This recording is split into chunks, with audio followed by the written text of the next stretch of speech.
The government schools are ideological indoctrination academies, and the ideology which they are indoctrinating is an evil one, and it's hostile to the founding principles of this country, theological and political. Now, I was privileged to grow up in Boston, Massachusetts, a city of which I remain very fond, and I went to the Boston Latin School. The Boston Latin School was founded in 1635. It's the oldest educational institution in America. Harvard was founded a year later as a finishing school for Latin school boys. And the purpose of both institutions at the time was to prepare young men, they were all male at the time, for the ministry. When I went to Latin school, I was blessed with magnificent masters, as our teachers were called. I was blessed with very strict discipline. I had to do 5 hours of homework every night. One of the reasons I normally wear a necktie and a jacket and normally have shined shoes is that that was a requirement for continued attendance at the Boston Latin School. It was very strict. 5 demerits and you're out. My entering class at Latin School had 2,500 students. Some entered in the 7th grade, some in the 9th. My graduating class had 252 survivors. And some of them just dropped out because they couldn't stand the pressure, and others were kicked out either because of grades or deportment, whatever it might be. The standards were very high. I had 6 years of Latin. I had 2 years of Greek. I had a couple of years of French. Learned a lot of history. Most of the masters were graduates of Ivy League schools, and in those days, the schools featured classical education and were far more conservative than they are today. Despite the fact that I was nowhere near the top of my class, I was sort of in the middle of those 252 graduates. Nonetheless, I was admitted to Harvard College. Every student at Latin School was able to go to a good college, usually the college of their first choice. And believe me, my grades were not fabulous. I remember going, in the course of applications, I remember going to Bowdoin for an interview, and the director of admissions said, with these grades, you shouldn't even apply. And then I said, well, I won't. But there were 2 schools in which I was interested. One was Harvard, the other was Columbia. My parents thought I was crazy to apply to only those. And, but thanks to my extracurricular activities and other things, I got early admission to Columbia, I was admitted to Harvard, etc. One of the great things about Boston Latin School was that we were encouraged to take part in the civic and political life of the community. One of those who paid particular attention to me was Dr. John Gibson, the Dean of the Fletcher School of Law and Diplomacy, who ran the World Affairs Council of Greater Boston. He had a weekly TV show. He had me as a guest each week. We had a program called Great Decisions on Foreign Policy, and he put me in charge of the program for both Brighton and Cambridge, and I was lecturing. I was 12 or 13. I was lecturing people in their 60s, 70s, and sometimes 80s. And I was very involved. I managed a campaign for Congress against Tip O'Neill when I was 17. And all of this was because of Latin School. What a great school it was. What a tremendous educational opportunity. And even though I recall merely a handful of the masters were more or less conservative, they were all fair. There was no left-wing indoctrination, and standards were set high. I took my son Douglas back to Latin School for a visit a few years ago, and I was shocked at how it had deteriorated. First of all, they had a female headmistress or headmaster, as it was called. It was all male when I was there. It was a co-ed school, co-ed in the sense of having women as well as Latin school boys.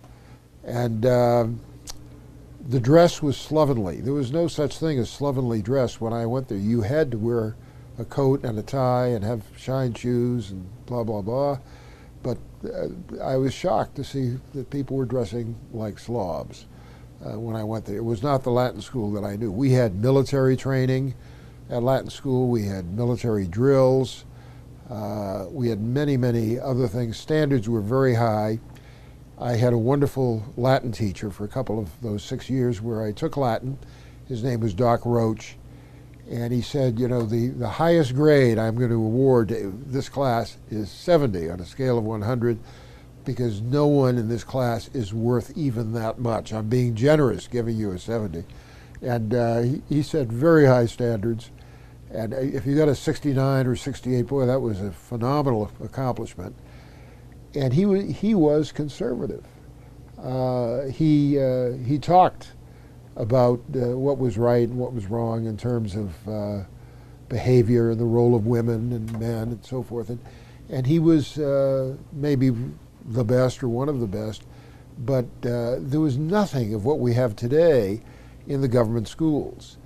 And the federal government's involvement in government schools is totally unconstitutional, totally beyond the purview of the federal government.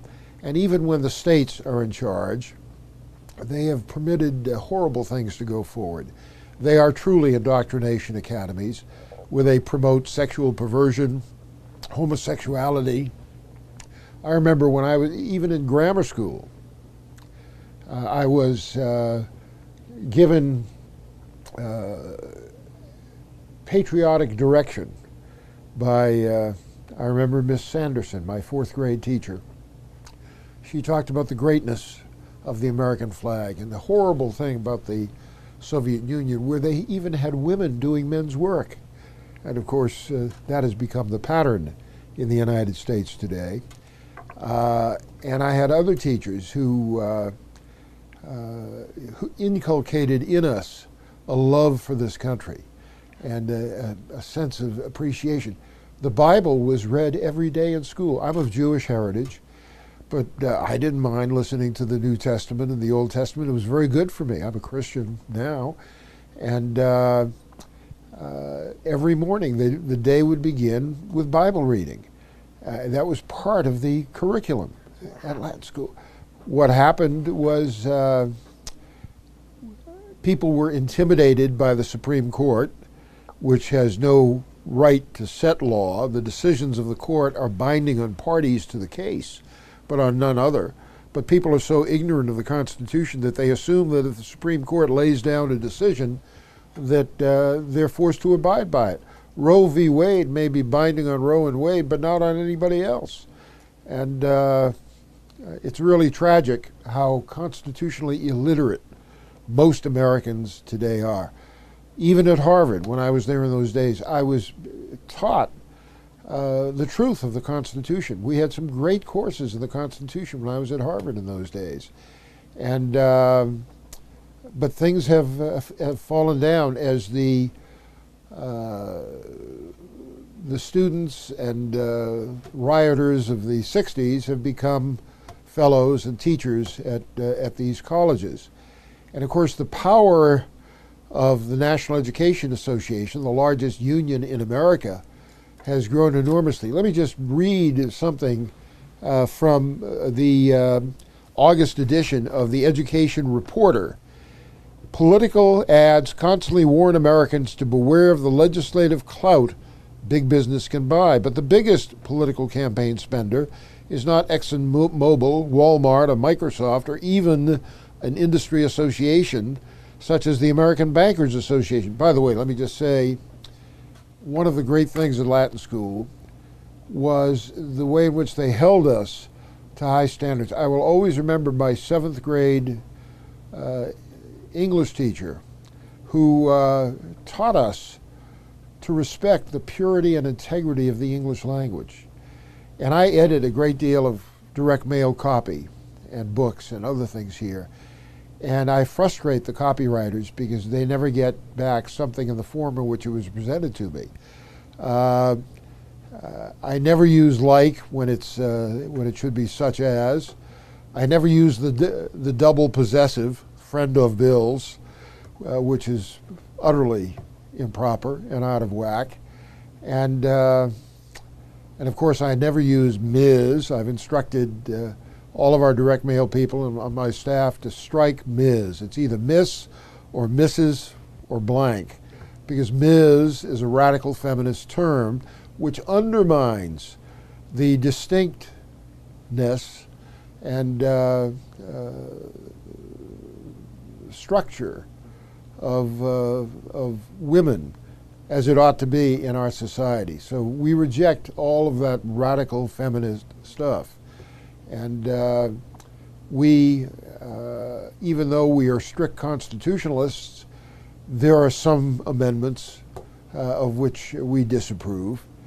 And we resent the fact, or are disappointed at the fact, that men are no longer providing Christian leadership in our society. They have fallen back and let the women assume roles of leadership which ought to belong to the male, to male headship. Patriarchy has become a swear word, when in fact it's a very godly word, and it reflects God's design for the way things should be. Well, let me continue with this reading from the Education Reporter. It is not even an entire labor federation, and I say such as, it says here like the AFL-CIO. Indeed, the combined campaign spending of all those entities does not match the amount spent by the National Education Association, the public sector union of 2.3 million teachers and nearly 1 million support staff. In a first-of-its-kind comprehensive analysis of 2000-2008 state and national election cycle spending, the NEA ranked number 1 on state and federal campaign, political party, and ballot measure spending, shelling out $56.3 million or $12.5 million more than the second-place group. If you add the $12 million spent by the American Federation of Teachers and the $3.4 million spent on NEA-AFT joint campaigns, the two unions doled out a whopping $71.7 million in that election cycle.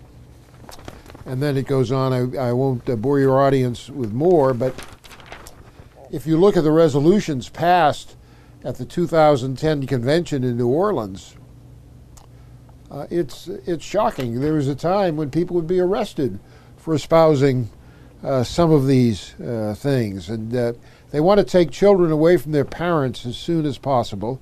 Their idea of diversity is to, among other things, respect what they call LGBT people, lesbian, gay, transgender people, and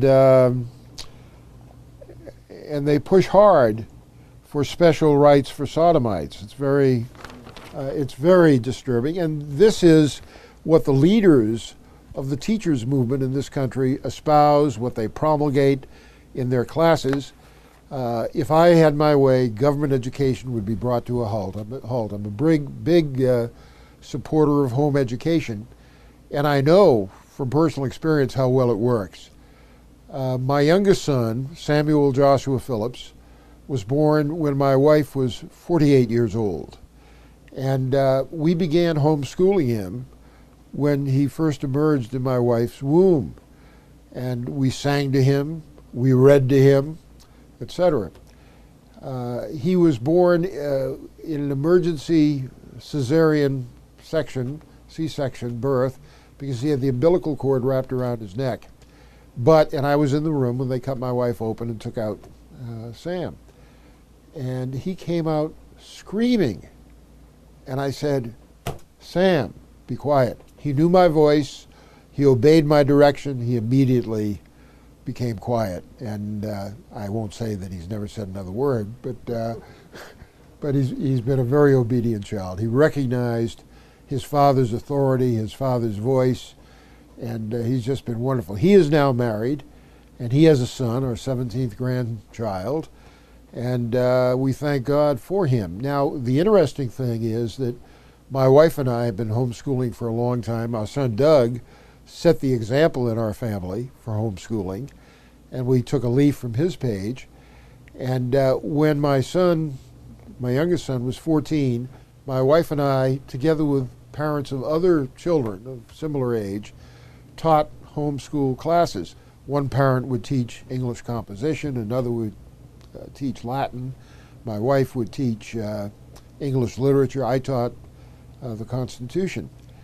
And Sam met the woman he married in that class when they were both 14, and they were both the products of our homeschool education. And so we feel very strongly about the value of homeschooling, the wisdom of homeschooling, because you don't have to unlearn the improper values and principles which are inculcated in students at so many government schools. Tell me about the Department of Education, if you would. Sure. Well, it's utterly inappropriate for the federal government to have a Department of Education. The only role for the federal government in education should be with respect to the training of members of the armed forces who volunteered for service and who are in roles and activities which are constitutionally authorized by the legislative branch. But under Jimmy Carter, the Department of Education was established with the help of some supposed conservative Republicans, and it ought not be one of the federal departments. There ought not be a role of that kind in the federal government. And there have been many promises by Republican senators and representatives in Congress to defund, to close down the Department of Education. Ronald Reagan was one of those who so stated his opposition to the department, as he did in so many areas where he didn't follow through. In fact, he increased the funding for it. Let me just tell you a little bunny trail side story in the Department of Education. There was a competition as to who under the, by the way, the first head of the Department of Education under Reagan was a guy named Terrell Bell, who among other things was funding the National Education Association. One of the things the Conservative Caucus Foundation has done over the years is monitor federal grants and contracts. And in the course of my monitoring, I saw that the federal government under Terrell Bell was funding the National Education Association. I went to Ed Meese, a very fine man, and I said, Ed, you know, this is not what Ronald Reagan is all about, what he campaigned on. Would you bring this to his attention? And to his credit, Ed Meese did that, and immediately Terrell Bell was fired. And I count that a mark in favor of Ronald Reagan, because I gave the information, Ed Meese followed through on it, and Ronald Reagan fired Terrell Bell. The question then came, who would be the new Secretary of Education? And there was a competition between two prominent men. One was John Silber, who was the Chancellor of Boston University.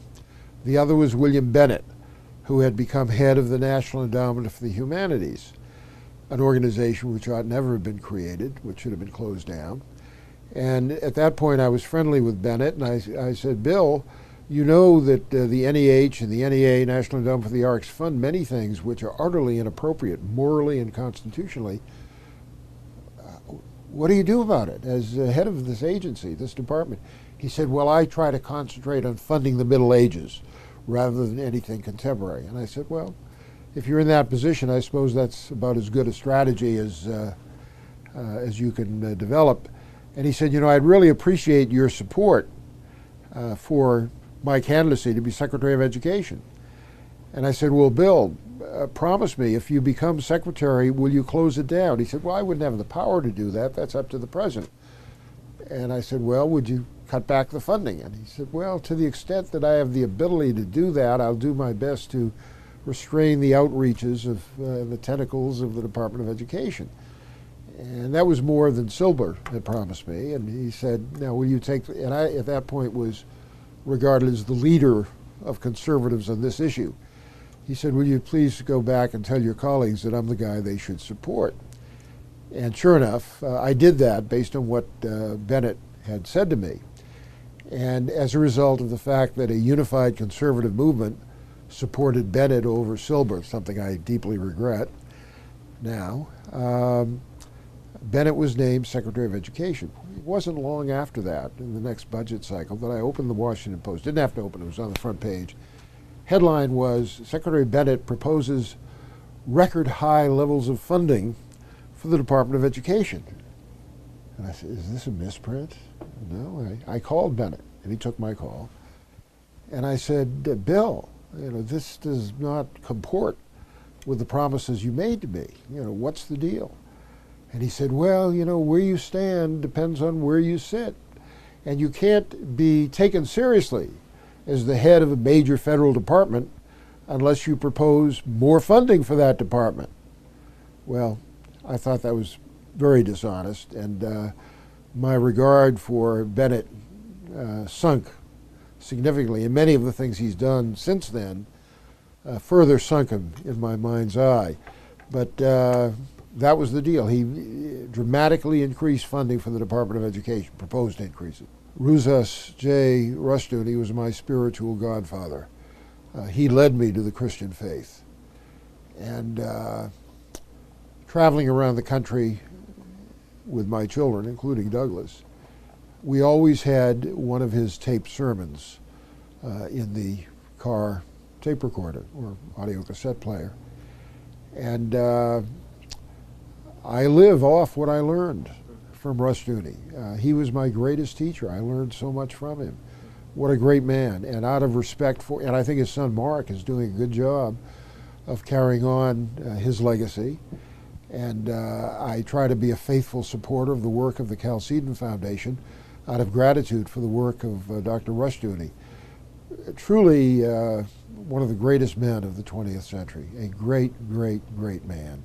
A man of extraordinary insight. I remember visiting him at his home in Vallecito on numerous occasions, and there were always piles of books next to his chair. He read about 6 books a week, read them thoroughly, marked them thoroughly.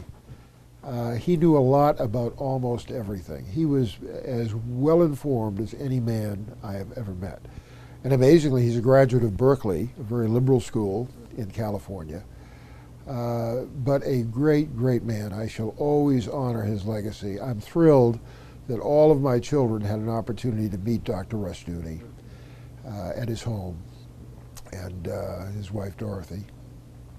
A great, great man. And I can't think of anyone who's had a bigger positive influence on political and theological developments in the United States than Dr. Rushdoony. People are not aware that they're following in his path, even when they are. And I remember attending a hearing run by, I guess, the Labor Department, in which they were attacking a Christian school, and he was there to defend the Christian school. And he was there. He was ready for every important battle. Every important fight. And he was very patient. He was a very kind, generous, loving man. And he very patiently took into account my vast ignorance, my many questions, and he patiently answered all of them, greatly strengthened my knowledge of things that I ought to have known. So he was a great man. He was clearly the significant force theologically in my life. If our intention is to honor God and his son, we must remove our children from the government schools. We must take every opportunity to cut off funds that go to the government schools. We must recognize that those who began pushing the government schools, whether it was Horace Mann or John Dewey, whoever it might be, had a very different worldview than that which we want to have held by our children and our other loved ones. The government schools are doing their best to train future generations to be servants of the state, to adopt the ideology of dependence and a loss of independence. And it's so important that our children have the opportunity to think outside the government's box. My wife and I are still involved in homeschooling. As I may have mentioned, we have 17 grandchildren. My oldest daughter, Amanda, has 4 boys. They live about an hour from our home in Purcellville, Virginia. And once each week, in addition to the homeschooling Amanda's boys get from her and her husband, my wife and I go out there and we try to add to their knowledge from a Christian homeschool perspective. As a matter of fact, today is Tuesday. Tomorrow I'll be driving out to Purcellville and spending a couple of hours with those 4 grandchildren. So homeschooling's not just for parents? Oh no, not at all. Although continuing in the homeschool mode forces me to stay on my toes. I have to keep learning new things in order to be a better teacher for my grandchildren. My wife will be out there tomorrow too, with another 2 hours of homeschooling. And I must say, my wife spends hours every day preparing materials for her to transfer or communicate to the children under her care. People don't recognize in great numbers what a danger Obama is. Some do. Recently I was withdrawing some cash from my account at the bank through the money exchange, and there were 3 men whom I had never met standing a couple of yards from me, and they were talking about Obama being the worst president in American history, and I didn't say a word, but I thought they were exactly right. He's an absolute disaster, and he was greatly influenced by communists, by socialists, by Muslims. There's a good case to be made that he was not born in the United States and is therefore constitutionally ineligible for the presidency. He was greatly influenced by a man I came across when I was running the United States Office of Economic Opportunity, Saul Alinsky, who dedicated his book Rules for Radicals to Satan. If you look at the beginning of the book, he says the first great revolutionary, first great radical was Lucifer, and this book is dedicated to him. When I was director of OEO, I gave copies of Alinsky's book to all of my senior staff, and Alinsky had a big influence on Hillary Rodham and on Barack Obama, which they will acknowledge. They've bought the line that they're not capable of teaching their own children. Public schools teach inferiority and dependence, and so many of our parents have bought that line, that they're incapable of. They don't realize that education is about the transmission of values as well as facts. And that's bred a nation of slaves. Is that fair to say? That's where we are now? Well, there's still a rugged American spirit, but millions of Americans have become sycophants of the state, and they know there's something wrong with Obama, but they can't define it with precision. But more and more people are waking up to the fact that he's doing a lot of really terrible things to our country. I was director of the United States Office of Economic Opportunity, which was funding innumerable left-wing causes.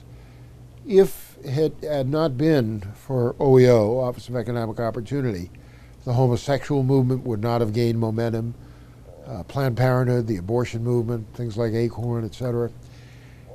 There were theoretically 2,000 people in my direct employ, another 1,000 in 10 regional offices, but in fact there were 500,000 people who worked for 10,000 private nonprofit corporations, which had been allowed by Congress to lobby, to litigate, to organize, to propagandize and proselytize for their preferred views. And this department, this agency, And I, by the way, every time a grant decision came to my desk, I cut it off. I cut it all off. But when I left, they put everything back, and they were afraid to close it down. They created the Federal Legal Services Corporation, the most dangerous, evil program ever established by the federal government, which has done so much harm. Promoting Marxism, they call it community education, promoting law reform. They'd have paid lobbyists in every state legislature, promoting group representation, in other words, creating organizations and then giving them legal representation. Just horrendous, horrendous stuff. I remember when I started out, I began as special assistant to one of my predecessors as director, a guy named Frank Carlucci, who wound up divorcing his wife and marrying my special assistant, Marcia Myers. And when I took that job, I succeeded Dick Cheney, whom I had known for quite a while. And Dick said, "Oh, Howard, I'm so glad that you've taken this position because you'll do things we wouldn't dare do." And I said, "You're right, I will."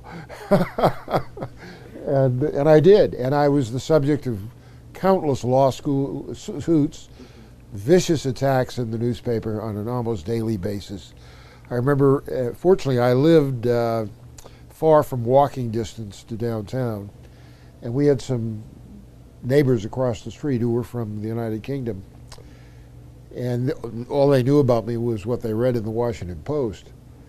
And one day, they came knocking at our front door. I was at work, my wife was home, and they said, "Oh, Peggy, we feel so sorry for you to be married to such a horrible beast." She said, "Well, what do you mean?" She said, "Oh, we've been reading the Washington Post. We know all about him. Oh, we feel for you so much." Anyway, but I was not within walking distance of downtown. They would have come and thrown things at the house had it been within walk. Could we get to the position where what would happen? Because this is the fear of a lot of people, you know, with welfare. If you stopped welfare, there'd be panic in the streets and it'd be a disaster. Well, if you have firm leadership, you don't have to worry about that. People just say, "Well, I guess I'll have to find a job or create a job." So with education, it would be much the same. So if education, we didn't have federally funded education or state funded education or locally funded education, what would happen? Well, more parents who are serious about the future of their children would teach their kids at home. I mean, you can read the Bible at home, get a lot of education just from reading the Bible. When I was 11 years old, I became a reader. And in those days, there were publications. I read the newspaper. I read almost every word in the newspaper from front to back. And there were some great magazines. And of course, I read a lot of great books. But my favorite magazine in those days was U.S. News and World Report, which was edited by a guy named David Lawrence. He was a conservative Jewish man. And U.S. News and World Report was a significant and conservative publication. And on the back page of U.S. News every week, they would have a one-page account of the meaning of the Constitution. They discussed the 13th Amendment, the Bill of Rights, the First Amendment, whatever. And I learned so much of what I came to know about the Constitution from reading U.S. News and World Report. And I so admired Lawrence that when he died, I went to his funeral at the Washington Hebrew Congregation, but it was a great magazine, and there were other great magazines. Richard Nixon was a horrible president, but he was an admirable man in many ways, and I was a big Nixon fan from the time I was 11. And so I decided that I would go and meet all the people who had written books about Nixon. So I visited, I think his name was Earl Mazo, and then Ray Moley, who had worked for FDR and had written a book about Nixon and so forth and so on. And I tried to learn history firsthand. Part of the homeschool education of my children has been by meeting people who made history. For example, my boys were assigned, at a time when they were in a government school, were assigned a history lesson, and they came to me and said, "Well, who can we interview for this lesson?" I said, "Well, why don't we go visit my friend Hamilton Fish?" And Hamilton Fish had been chairman of the Foreign Affairs Committee in the House of Representatives. He'd been a member of Congress for a long time. He had done interviews with Winston Churchill and Adolf Hitler and Benito Mussolini and many, many others. He knew all the presidents. He knew FDR, he knew Woodrow Wilson, he knew Mrs. Wilson, Eleanor Roosevelt, etc. And we went to New York, and he was kind enough to spend a few hours with us. And one of the first things he told us was of the Marquis de Lafayette's return to the United States in 1825, and how the Marquis de Lafayette visited this Hamilton Fish's grandfather, Nicholas Fish, and how our Hamilton Fish, when he was a little boy, had an indirect contact with the Marquis de Lafayette. Well, why did Lafayette do that? Because Nicholas Fish was right behind the Marquis de Lafayette and Alexander Hamilton in the storming of Redoubt Number 10 at Yorktown, where the British were defeated, leading to the surrender of Cornwallis at Yorktown. And so every firstborn son in the Fish family was called Hamilton, out of respect for Alexander Hamilton's role in the storming of Redoubt Number 10. And this Hamilton Fish's grandfather had been Secretary of State under President Ulysses Grant. He had been offered, I think, Chief Justice of the Supreme Court. He turned it down. He had been a U.S. Senator from New York, et cetera, et cetera. And Fish told my boys great stories, all true, about experiences he had had dealing with significant issues in that era. And you may recall that FDR gave a speech, one of his famous radio addresses, in which he denounced the unholy triumvirate of Martin, Barton, and Fish. Well, Martin was Joe Martin, who was the Republican Speaker of the House at one point. Barton was the co-founder of Barton, Batten, Durstein, and Osborne, BBD&O, one of the first big Madison Avenue ad agencies. And Fish, of course, was Hamilton Fish. And Fish had great experiences to share with him. He made us turn off the tape recorder when he told us some of the secrets of Woodrow Wilson's mistress, who became his wife, and some other such things. He also told us of how he lost his seat in Congress. After the 1940 election, there was a census, and they did redistricting. And even though Tom Dewey had run for president against Franklin Roosevelt, or tried to, he didn't get the nomination, he lost it to Wilkie that year. Dewey, whom I knew from my days with the Republican National Committee, he was a very nice man, and we had some great conversations. Dewey collaborated with FDR in redistricting Fish out of his seat in the House of Representatives. You might ask, well, why in the world would Dewey collaborate with FDR to get rid of one of FDR's strongest critics? And the reason was this. Dewey was exempted from service in World War II because of his claim to be a dairy farmer. And Hamilton Fish thought that was amusing because Dewey had only one cow. And so Fish went all over the state of New York denouncing one cow Dewey, one cow Dewey. And Dewey, of course, never forgave him for mocking him, ridiculing him, etc., and letting people know that he was one cow Dewey. And so that is how Hamilton Fish lost his seat in the House of Representatives, redistricted by a collaboration between FDR and Tom Dewey. But anyway, that is the way to really teach people. Have them sit down with people who have made history and let them get a first-hand account of what has been going on, what happened. My main point is that all things are possible. If you have a president who wants to eliminate an unconstitutional activity, policy, or program, all he needs is 1/3 plus one vote in either house of Congress and a veto. So if you have 145 out of 435 representatives in the House, or 34 out of 100 senators, you can close down anything. If you've got a president who is willing to lose the next election or to be shot, whichever comes first, you've got to be willing to die. If you're not ready to die, there's a limit to what you can accomplish.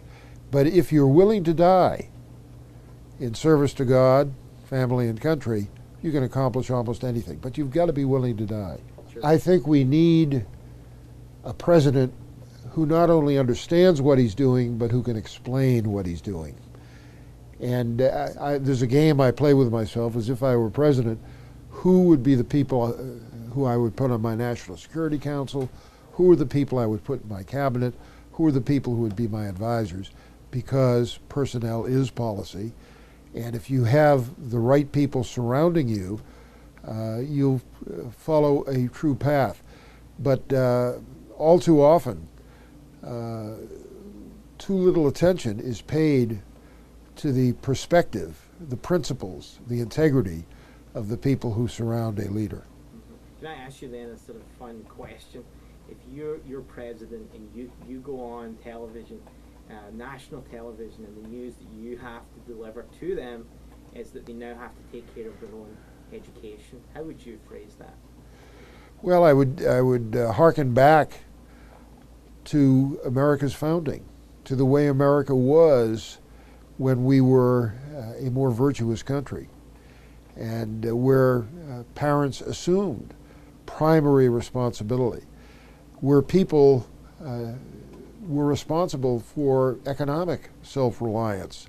You have to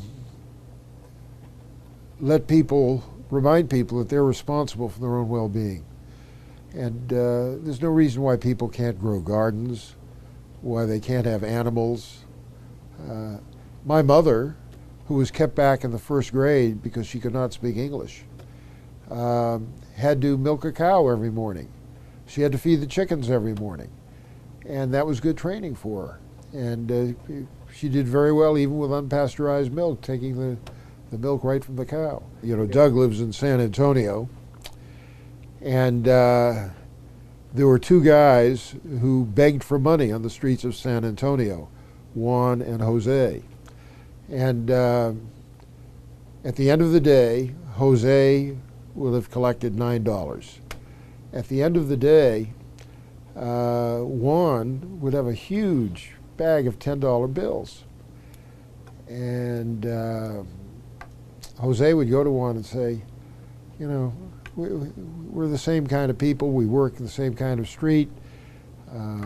Why are you doing so much better than I am? I have a sign that I carry. It says, I have a wife and 6 children. We need money for food, for housing, and so forth. Please help me. But in a whole day, I just get $9. And you, Juan, you have a whole bag full of $10 bills. What's your secret? And Juan says to Jose, Jose, you've got to study current events. You've got to pay attention to the news. You've got to read a good newspaper every morning, and all of that will help you. And Jose said, well, that may be true, but why is it that you do so much better in collecting money than I do? Why is it that you get all of these $10 bills? What does your sign say?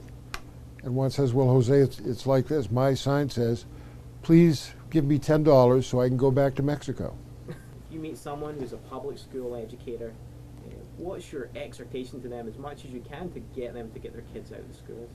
Well, do you want your children to become adults believing the things that you believe, or do you want them instead to have been exhorted to accept beliefs which are antithetical to your own, and which manifest disrespect for your culture, for your history, for your beliefs, for your faith?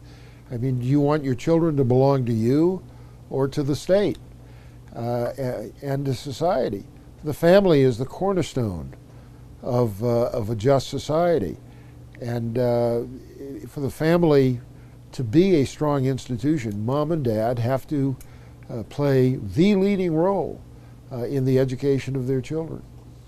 Now, you're as a homeschool dad, and I know this because I know Doug Phillips, you take your sons where you can, and that's been an encouragement to me because it's so much easier for dads to just go. I took Doug with me every place I went. He listened to those Rushdoony tapes all the time. I'm probably the only living American who has given a speech in every one of the 435 congressional districts of the United States. And I've always had at least one of my kids with me. I tried to give each of them an opportunity to travel with Dad. And I think it had an impact. None of my children are rebelling against me and my wife. They're all, devoted to the same things to which we are devoted. And that's the difference between statism. You have their hearts. Yeah. And now they're not cookie cutter kids. They're all different. You know what Doug does? My son Brad is in Africa with his Persecution Project Foundation. I have a daughter who is an opera singer. My youngest son is a teacher. My oldest daughter is a homeschool mom. And her husband is involved in construction, a wonderful man. And, God has been very patient with me. He's been very good to me despite my many follies and weaknesses. There are so many people who say, well, it's all over, things are going to get worse, and blah, blah, blah. My answer is the best is yet to come. God is in his heaven, it's in charge. Our duty is to be faithful, to be grateful, to be forgiving, and to be patient, and to be persevering. And, in God's good time, things will unfold. There will be tough times, that's the way it is. But I'm a total optimist, I have great faith that things are going to turn out well. They're going to turn out the way God wants them to turn out. And we should not be complacent, but we should be content. I don't know of any Democrat or Republican who's willing to say publicly that he would close down the Department of Education or close down the government schools. There's talk about cutting government spending, but when you ask them to be specific, they very seldom are. They're unwilling to risk the wrath of those who see themselves as beneficiaries of this or that government program or department. Whenever they say, well, we need a lottery in this state. Why? So that we can support education. I'd be against the lottery anyway, but I'm especially against it if it's to support education, if that's where the proceeds go. But, that's so often the case that politicians say, well, property taxes are high, so we can support the schools. Property taxes are outrageously high. If people were not forced to support the teachers' unions, the government schools, whether or not they have children in the schools or not yet in schools or out of schools, they are taxed inordinately. Property taxes would be virtually non-existent if people were not forced to support the government schools. And everyone's standard of living would be better. It would be that much easier to return to the one-job family where mom, without sacrifice, great sacrifice, can stay home and be a full-time mom and be a teacher and so forth. But the high property taxes make that very difficult, and it's one of the things Sovietizing America, pushing more and more women into the workforce and undermining the integrity of the family. Before my wife and I were married, I said, you've got to understand, you're never going to be under the authority of any man except me. You're never going to work outside the home. And as long as we have a clear understanding of that, we can take it from there. I don't know what did it, but from the time I was 11 years old, my thinking was even though I was not yet a Christian, my thinking was very Christian. My thinking was very conservative. It was very constitutional. And I always had the correct conclusions, even though they were intuitive. They were not something that I had been taught by my parents, who were essentially apolitical. My dad was a good man, worked hard. My mother was a good woman, but they had no political interest whatsoever. But there were things that I knew were right and knew were wrong, and I always followed that and adhered to it.